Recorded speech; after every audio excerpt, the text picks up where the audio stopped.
Bienvenidos una vez más a The Horror Show Podcast. Y sí, otra vez estáis viendo mi cara, ya van 2 vídeos seguidos que la veis.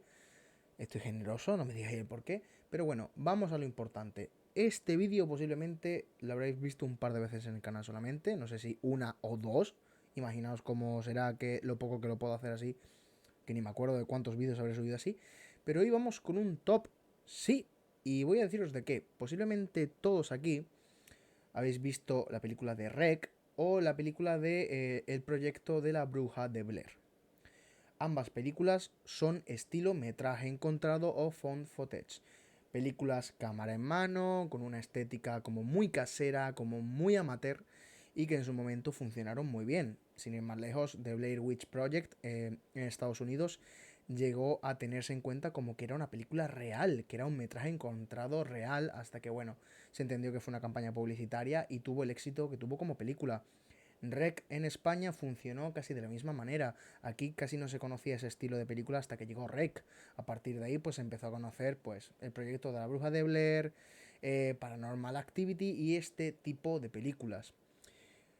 Antes de entrar en materia digo que este top va de las que para mí son las 10 mejores películas de este género, de este estilo. Seguramente vosotros tendréis otro criterio, os guste más una, os guste más otra, o inclusive me digáis que falta alguna película. Pero sin embargo para mí este vídeo son las 10 que a mí más me han impactado y las 10 que más me han gustado. Obviamente habrá películas muy conocidas y películas que no tanto, pero creo que en eso está la gracia, ¿no? En que hay películas que son menos conocidas pero son enormemente buenas. Así que The Horror Show Podcast presenta hoy el top 10 de los mejores found footage de la historia para mi gusto. Le he dado al micro, perdona.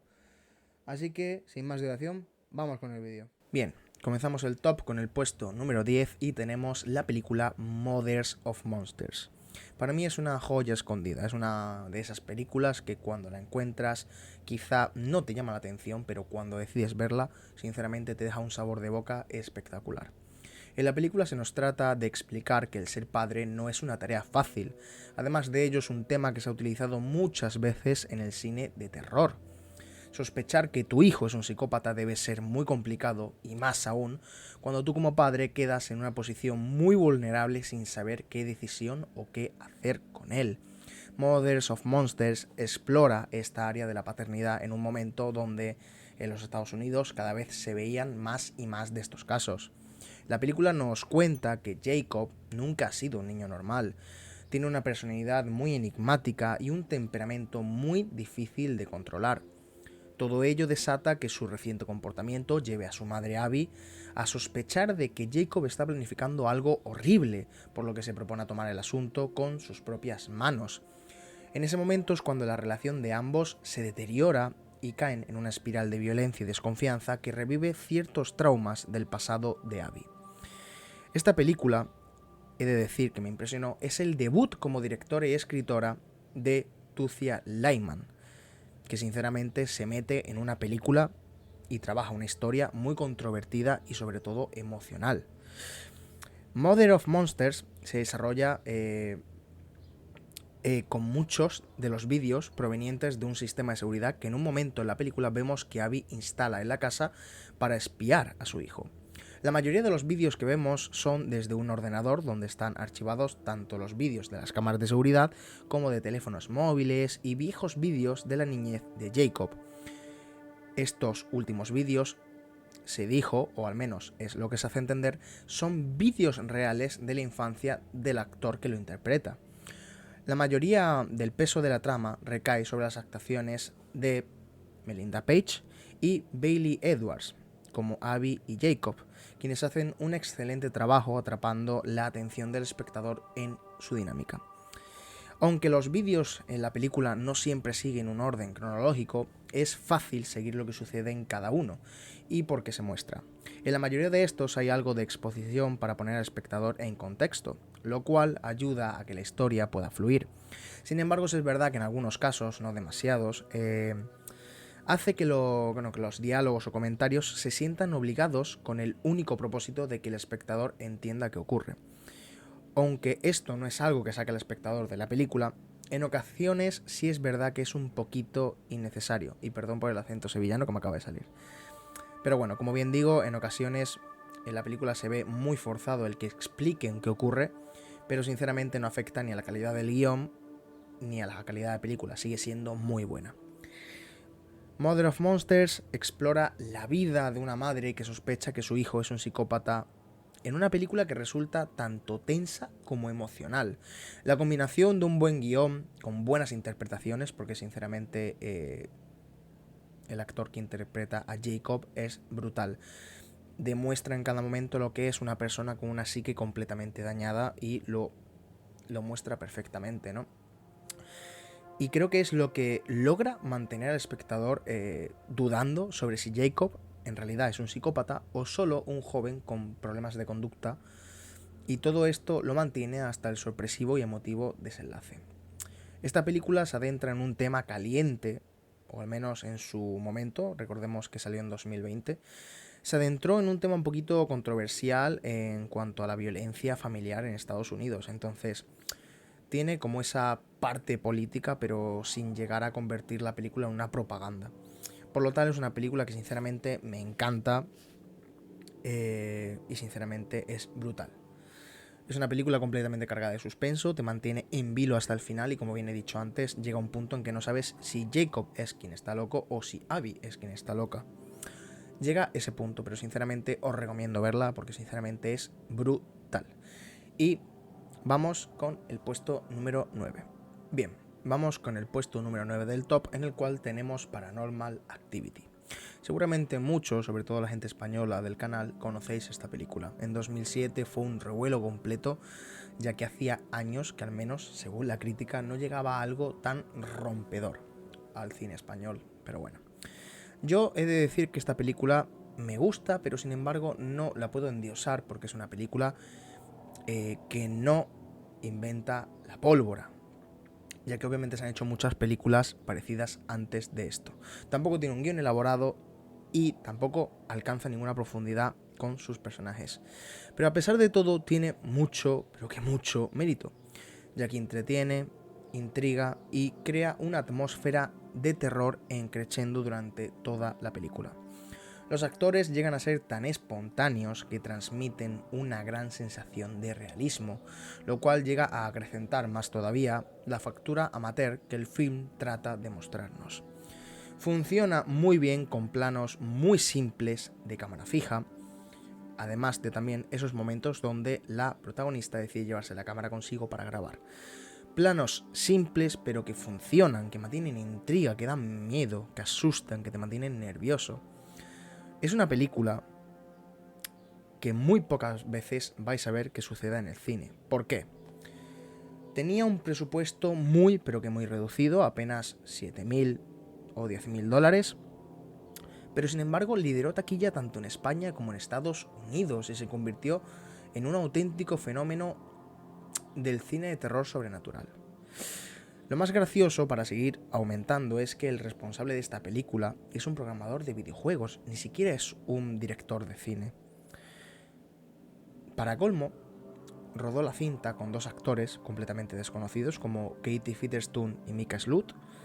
Lo grabó en su propia casa y solamente con una cámara digital.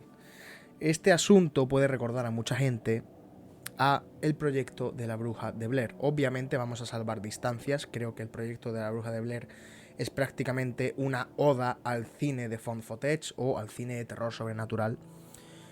Su campaña de marketing también fue otro rollo, fue muy diferente, pero vamos a tirar por ahí. Dos películas de un presupuesto reducido, dos películas con directores con poca experiencia y dos películas que levantaron el cine completamente. Por eso digo que a pesar de no ser la mejor película del mundo, logra cosas que es muy complicado lograr con todas esas desventajas, ¿no? Entonces, obviamente la película es muy simple.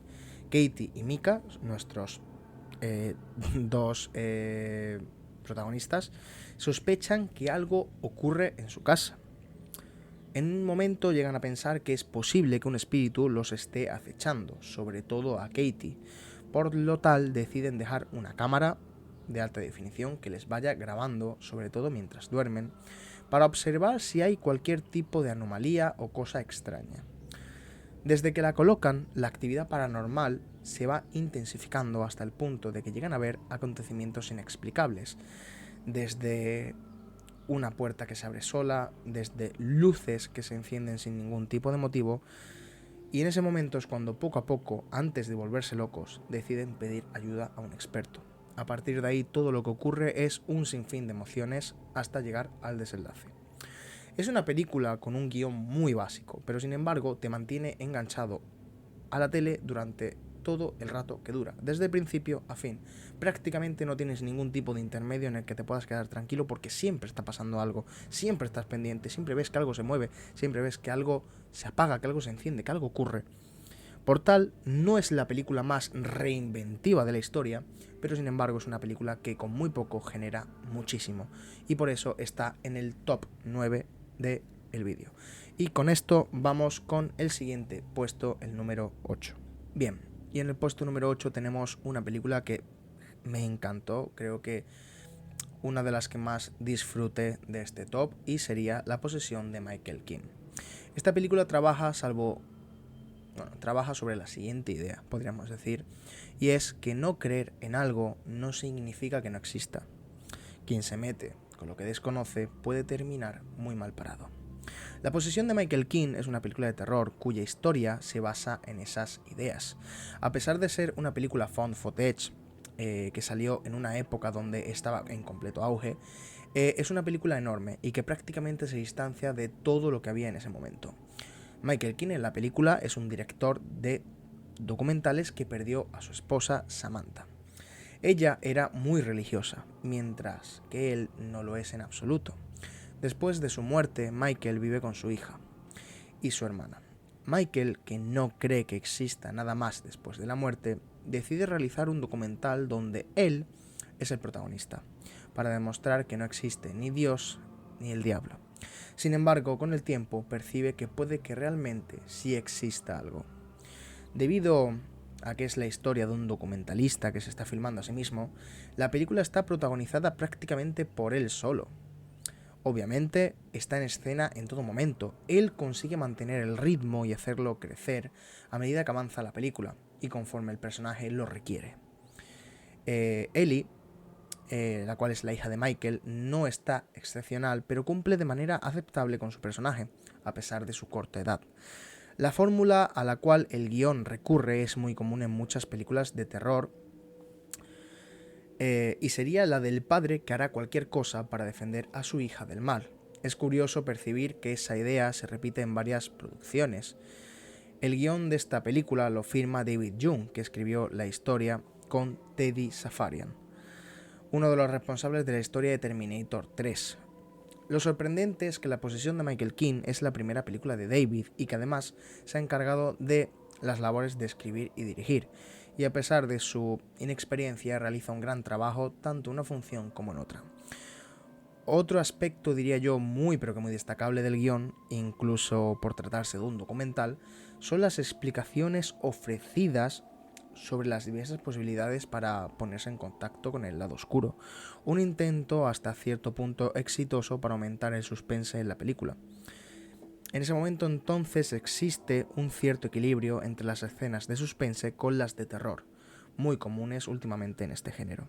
Además de ello, el maquillaje es completamente soberbio, es otro de los aspectos muy necesarios en este tipo de películas, lo cual también contribuye enormemente a la transformación del personaje de Michael, ¿no? Y la banda sonora y el sonido también sirven completamente para amplificar la sensación de desconcierto del protagonista. Sinceramente es una película muy bien llevada, con un ritmo excepcional y que sinceramente te va a mantener agarrado todo el rato que dure. Es una película que sinceramente yo recomiendo a cualquier persona que le guste una película sobre posesiones. Es más, gente que le pueda gustar películas como El exorcismo de Emily Rose, El exorcista. Yo recomiendo esta película. Merece completamente la pena. Es una película que trata ese estilo de película, pero la mete en un falso documental, lo cual me parece espectacular porque ves la decadencia del personaje desde el inicio hasta el fin, lo cual es completamente soberbio. Así que esto sería el puesto número 8 y ahora vamos con el siguiente. Bien, y en el puesto número 7 del top tenemos una película la cual no conocía, descubrí un día navegando por los bajos fondos de internet. En su momento, cuando leí todo lo que la película tenía y algunas críticas, no le di una oportunidad, pero una noche, sin tener ningún tipo de película que ver, decidí darle una oportunidad. Pues, sinceramente, me encantó. Creo que es una película muy, pero que muy difícil de ver según el público y que genera bastante incomodidad, ¿vale? Hablamos de The Poughkeepsie Tapes, una película que opta por la opción de horrorizar y dramatizar en hipérbole y sin intermitencia un testimonio que, si se analiza con detenimiento, podría suponer una guía perfecta y pormenorizada para convertirse en un asesino en serie con la seguridad de no ser cazado nunca por los policías. Alcanza un grado de perversidad tan insano como decisivo para autoafirmar su apariencia de ficción y dejar en paños menores a sagas de horror, slasher, gore, donde la truculencia e incontinencia de la sangre se reduce a motivos de capricho comercial de cara a la galería. Bien es cierto que es una película que puede provocar una impresión escalofriante y muy perturbadora si se ve sin la anticipada seguridad de que la película es un falso documental, pero aún así resulta muy fascinante el desesperado esfuerzo de sus realizadores por el subrayado del realismo y su búsqueda a través de la dirección de actores y la confusión de su planificación en la puesta en escena. Pasados los primeros tercios de la película y una vez centrados de lleno en la naturaleza enfermiza de las imágenes de archivo y las cintas de vídeo, el espectador llega a un punto en que se lo puede tanto creer como no, pero sin embargo ya estará advertido del destacado ejercicio de estilo que recorre todo el metraje, característico de una dirección artística netamente fílmica, de la atmósfera sucia y claustrofóbica que se ejecuta como contrapunto psicológico del retrato maníaco, de las imágenes distorsionadas y descoloridas provocadas por el envejecimiento del soporte analógico con el que se filmaron esas cintas amateur. Sin embargo, lejos de restar enteros a la película, este efecto de confusión y de perverso juego incierto de aristas ocultas continúa siendo determinante a la hora de reforzar el hipnótico impacto que la cinta de los hermanos Dowling genera a través de su desconcertante y eminente naturalidad. Es una película que en su momento pasó muy desapercibida, pero que incluso hubo ciertos problemas con los actores que salían en la película, ya que hubo un tiempo en el que esta película no se sabía si eran cintas reales encontradas de un asesino en serie o si era una película. Incluso tras salir la primera versión de la película, la cual no se estrenó en cines, sino en pequeñas sesiones independientes, se llegó a avisar y la policía llegó a buscar a los actores que aparecían en la película, ya que algunos dejaron de ser vistos y no se les localizaba. Llegó al punto de que esta película se pensó que era una snuff movie. Así que imaginaos sinceramente cómo llegó a tocar la película en el público para que esto se realizara. Con el tiempo simplemente se vio que fue una estrategia más de marketing, como ocurre con este tipo de películas. Sinceramente, posiblemente no será la película mejor editada o la película con mejor presupuesto, pero sinceramente da un punto de malrollismo encrechendo durante toda la película y es lo que a mí me encantó y me agradó tanto de la película. Llegan puntos en los que no sabes si es una película o es o son cintas reales con una barbaridad de años encima que hizo un loco psicópata grabando sus asesinatos. Así que una película enorme, creo que todo el mundo tiene que verla. Y tras esto vamos con el siguiente puesto del top. Y bien, en el puesto número 6 tenemos Afflicted, posiblemente para mí una de las mejores películas de terror en general que salió en 2014. La sinopsis es clara: dos mejores amigos planean realizar el viaje de sus vidas alrededor del mundo, documentando cada instante con sus cámaras para subirlo a internet. Sin embargo, uno de ellos contrae una misteriosa infección en París. Ahora, en un lugar lejano y sin mucho tiempo, ambos tendrán que descubrir cómo combatirla antes de que sea demasiado tarde. Y sí, sé que de inicio esto tiene absolutamente toda la pinta de ser un found footage genérico más. Pero justo cuando crees que no habrá nada interesante, los directores te presentan la idea detrás del todo debe de ser filmado e inmediatamente empiezas a ser bombardeado con buenas decisiones una y otra vez. Esto porque en lugar de regalarnos las típicas entrevistas o paseos sin sentido para consumir el mayor tiempo posible, aquí lo que vemos es una introducción de apenas 15 minutos que logra conectarte inmediatamente con los dos protagonistas, hacerte sentir empatía con ellos para que, una vez que inicie la tragedia, esta te golpee mucho más fuerte. Sobre todo porque el tema de la infección toma un camino que nunca ves venir, y aunque no es precisamente difícil descifrar de qué trata una vez presentada, lo cierto es que el realismo implementado tanto para mostrar los síntomas como para lidiar con ellos hace que todo luzca por demás efectivo y provoque así una de las transformaciones más interesantes que yo recuerdo en este tipo de cine. Esto gracias a que nunca se tiene miedo a caer en lo absurdo. Aquí nunca se trata de ocultar nada. Te muestran todo de la manera más clara posible. El ritmo disminuye cuando hay que mostrar cambios físicos a detalle y aumenta para aquellos que tienen que ver con habilidades bajo un manejo de la cámara sumamente estable que te permite captar prácticamente cada momento. Esto último yo al menos en esta película lo encuentro vital debido a que es lo que ayuda a que casi todas las escenas importantes se sientan así, brindando además los elementos suficientes para que se puedan construir situaciones mucho más tensas de lo acostumbrado sin tener que recurrir al susto fácil cada 5 minutos.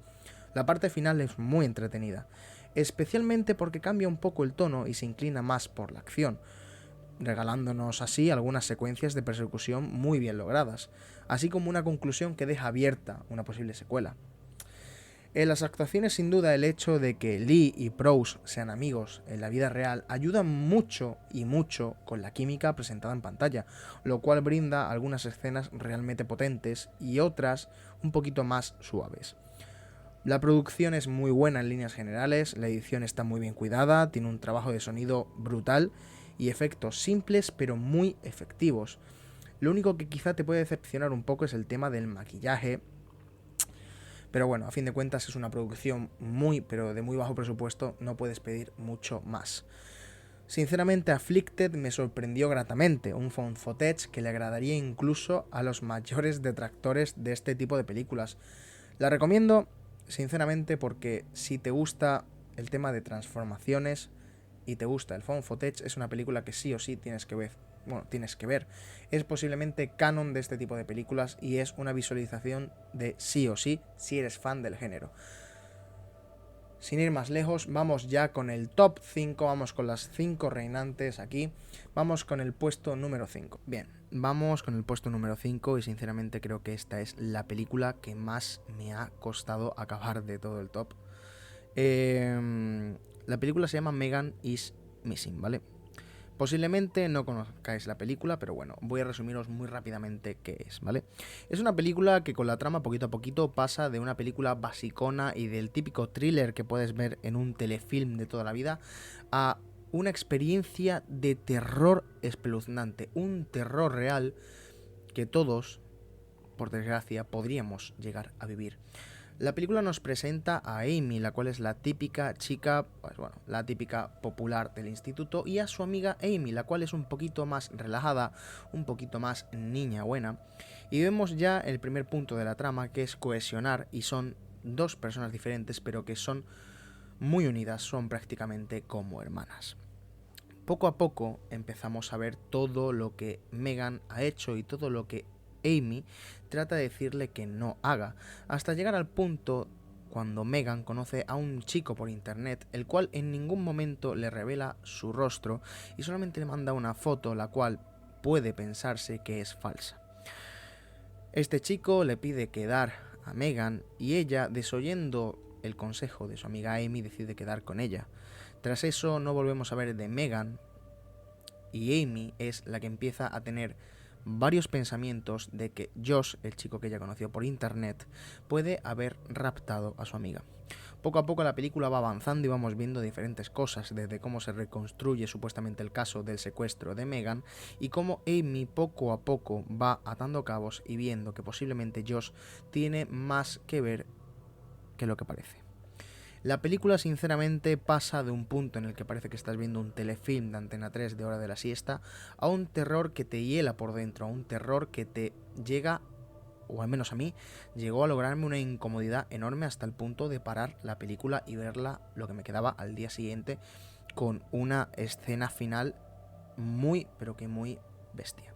Sinceramente una película completamente recomendable y que sinceramente si sois... Bueno, si os cuesta aguantar según qué tipo de incomodidad, no la veáis. Dicho esto, vamos con el puesto número 4 del top. Bien, y en el puesto número 4 tenemos la película Creep. Posiblemente muy pocos conozcáis la película. Yo, sin embargo, voy a hablaros de ella. Son dos, pero me parece que hoy me voy a centrar en la primera. Bien, posiblemente no conozcáis la película como ya he dicho, pero yo, por obra y arte de Dios, la descubrí en un foro el cual llevo frecuentando bastantes años y que se suele postear pues este tipo de películas no tan conocidas, ¿vale? Aún así, en Netflix a día de hoy están las dos y siguen a día de hoy en el catálogo, fácilmente pueden llevar 3-4 años, así que eso significa que son películas que tienen una visualización bastante grande. La película nos lleva con una historia muy simple de un joven camarógrafo el cual responde a un anuncio online sobre un día de trabajo, el cual es en una ciudad remota para registrar los últimos mensajes de vida de un hombre moribundo. Poco a poco el chico va notando el extraño comportamiento del hombre, el cual en ese momento comienza a cuestionar sus intenciones. Este hombre que va a filmar no es nada más ni nada menos que Joseph, el cual está interpretado por Mark Duplass, el cual es guionista de la película, y el que sostiene la cámara es Aaron Patrick Bryce, el director y guionista conjunto. Sí, así de barata es la película. Tenemos un director, un guionista que hacen como actores y con una única cámara empiezan a rodar todo. Así de efectiva se presenta la película. Y sinceramente es una película que para el que estudia cine como para el espectador puede resultar aprovechable para visualizar cómo con muy poco presupuesto y buenas ideas se logra una película encantadora. Solamente una localización, la casa, una cámara y un gran actor como Duplass logran entretenernos y asustarnos a partes iguales. Ya que la película se basó en una serie de conversaciones entre Patrick y Mark Duplass, la mayoría de ellas fueron obviamente improvisadas. Esto eventualmente llevó a que pase de ser una comedia psicológica negra a una película de terror psicológico después de tomar el consejo de sus amigos. También poquito a poquito fueron descifrándose imágenes de posibles finales alternativos. Lo que logra esta película es ir aumentando la intensidad de lo extraño en los sucesos hasta ese final estremecedor y que te hará pensar qué acabo de ver. La originalidad es un ingrediente importante, tanto en esta película como su secuela. Hace que esta historia le dé un sabor nuevo al género de terror que tanto ha sido explotado, otorgándole humor y una mirada estremecedora a un personaje tan aterrador como real. Así que sinceramente os la recomiendo. La actuación de Mark Duplass es enorme y sinceramente merece la pena ver tanto la primera como la segunda, pero la primera es una obra de arte. Y dicho esto, vamos con el siguiente puesto del top. Y en el puesto número 3 tenemos la película La Cuarta Fase o The Fourth Kind. Posiblemente muchos no conocéis la película, sin embargo posiblemente creo que es una de las mejores películas que ha hecho Mila Jovovich, porque sí, es la protagonista de esta película. Y la crítica, o al menos lo que voy a contaros de la película, es muy simple. En esta película Mila Jovovich pone en conocimiento del público que lo que van o lo que vais a ver contiene imágenes reales inéditas de los sucesos paranormales que tuvieron lugar en el pueblo de Nome, que obviamente se mezclarán los caminos de la realidad y la ficción, pero que una vez visionada la película corresponde a cada cual decidir hasta qué punto está dispuesta a creer. Esta historia, la de Nome, es la de una psicóloga que había realizado un estudio sobre desórdenes del sueño allí, cuyos resultados habían revelado una información tan sorprendente como aterradora. A finales del año 2000, los pacientes de la terapeuta, bajo hipnosis, reflejaron comportamientos que sugerían encuentros con seres no humanos. Según fue investigando el fenómeno, la doctora descubrió que la desaparición de personas y sucesos extraños en la región se remontaban a los años 60. Cuanto más profundizó en su investigación, más creyó en lo increíble. Las historias de sus pacientes eran evidencias de abducciones alienígenas. La historia obviamente puede caer en el saco del típico esquema: pueblo pequeño perdido en las montañas, sucesos extraños, nadie cree a los protagonistas. Lo que sinceramente lo que hace es que recordemos a un capítulo de la mítica serie Expediente X. Sin embargo, ese añadido que nos prometen, esa cucharada extra de realidad, es lo que la hace un poco más especial.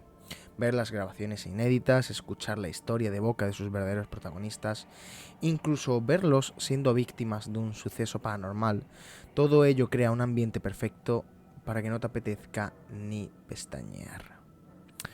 Sinceramente es una película que merece mucho la pena, es creo la única que he visto en muchísimo tiempo que trata sobre tema alienígenas y es una película muy pero que muy recomendable que ver. Como bien dice Mila Jovovich al principio, tú decides qué creer, pero sinceramente creo que cualquier persona que vea esta película va a buscar información apenas un minuto después de que acabe. Y dicho esto, vamos con los dos últimos puestos del top. Bien, y en el puesto número 2 tenemos una película española que posiblemente muchos conozcáis. Alguna vez habéis oído hablar de ella y creo que es una de las películas españolas que más significado y más ayudó al cine español de terror a subir hacia arriba, como es REC. De por sí decir que esta película está hecha por dos expertos del género de terror en España, como son Jaume Balagueró y Paco Plaza, los cuales ya habían compartido dirección en OT, la película, sin sentido ninguno el cambio que dan de una cosa a otra, pero sinceramente aciertan de lleno en cada uno de los aspectos de esta película. Sin ir más lejos, el punto de partida de cómo comienza es brutal. Se nos presenta a Ángela, una periodista televisiva del programa Mientras usted duerme, programa el cual aborda diferentes profesiones nocturnas y se dispone a grabar un reportaje sobre la vida cotidiana de un parque de bomberos. Los hombres obviamente le dicen que lo normal es que no ocurra nada o que simplemente tengan algún tipo de salida rutinaria. Todo va discurriendo sin problemas hasta que llega un aviso. Una anciana se ha caído en su casa. Para ellos obviamente no parece gran cosa, pero diversos informes antes de llegar dicen que la mujer está rabiosa y que el inmueble podría estar afectado por una epidemia, lo que lleva a las autoridades sanitarias a precintar el edificio. El planteamiento de esta película posiblemente recuerda a una película americana acontecida en 1999 llamada El proyecto de la bruja de Blair. Con ella comparte la idea de contar la historia como si fuera real. Para esto resulta esencial que el entero metraje ofrezca el punto de vista del cámara que acompaña a Ángela y ayuda al verismo contar con actores desconocidos que cuelan como gente corriente. Buenos conocedores de los mecanismos para producir miedo, Balagueró y Plaza crean una atmósfera angustiosa, alimentada por la histeria que domina a los personajes, que no pueden evitar hablarse a gritos. No faltan los momentos sanguinolentos, muy al estilo del subgénero de películas de zombies. Se acierta además al criticar el morbo de los reality televisivos o al pintar con los trazos justos a los personajes, una razonable radiografía social donde hay sitio incluso para el humor. Esta película, buena muestra junto al Orfanato, de que el cine español es muy bueno para el miedo si se hace bien. Es meritorio, pero presenta algunas debilidades. Y es que, bueno, hay algunos momentos de crisis que son repetitivos, incluido además el mal gusto de alguna blasfemia. Y a la hora de ofrecer las causas de la epidemia, la conexión diabólica y vaticana se acerca un poco con pinzas a algo lógico. Sin embargo, sinceramente creo que es una película que cumple completamente de principio a fin y salvo un par de puntos negativos, es una película que toda persona que le guste el found footage, que le guste el cine de terror, los zombies, posesiones y demás, sinceramente tiene que verla. Además, como bien digo en la entrada del vídeo, REC fue una de las películas que en España levantó completamente el cine de terror tras El Orfanato. Así que sinceramente es un sí o sí para verte. Y dicho esto, vamos con el último puesto del top. Y en el puesto número 1, obviamente, no podía faltar. Durante todo el top hay diferentes referencias en cada película a esta.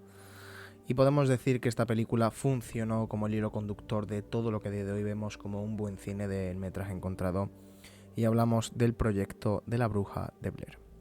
Todavía a día de hoy todo lo que se mueve alrededor de esta película está envuelto en un halo de misterio que nos hace dudar de qué hechos fueron de verdad y cuál es parte de la leyenda. Yo sinceramente pienso que el proyecto de la bruja de Blair fue una buena película que tuvo una buena dirección, unos buenos actores y una mejor campaña de marketing detrás que incluía la novedosa promoción en internet. No es que sea escéptico, pero puedo creerme que en los bosques de Maryland hubiera cosas raras. ¿Por qué no pensar en fugitivos que querían que los dejaran en paz y montaron todo aquel sarao? Pero de ahí a que hubiera una bruja, es algo más difícil de entender, ¿no? Centrémonos en la película y dejemos las especulaciones todo lo fuera que podamos, o por lo menos tratémoslas desde el punto de vista que nos incumbe. El proyecto de la Bruja de Blair es a día de hoy una película de culto. En su momento supuso una patada en el estómago a todo lo que conocíamos por un hecho concreto y brutal. El terror se hizo psicológico. Fue prácticamente la película que inició el género en la forma que hoy lo conocemos. Si a ello le añadimos que está grabada a modo documental, tenemos todos los elementos para que efectivamente creamos que la película es el metraje recuperado un año después de la desaparición de 3 estudiantes de cine en 1994 y emitida tal cual.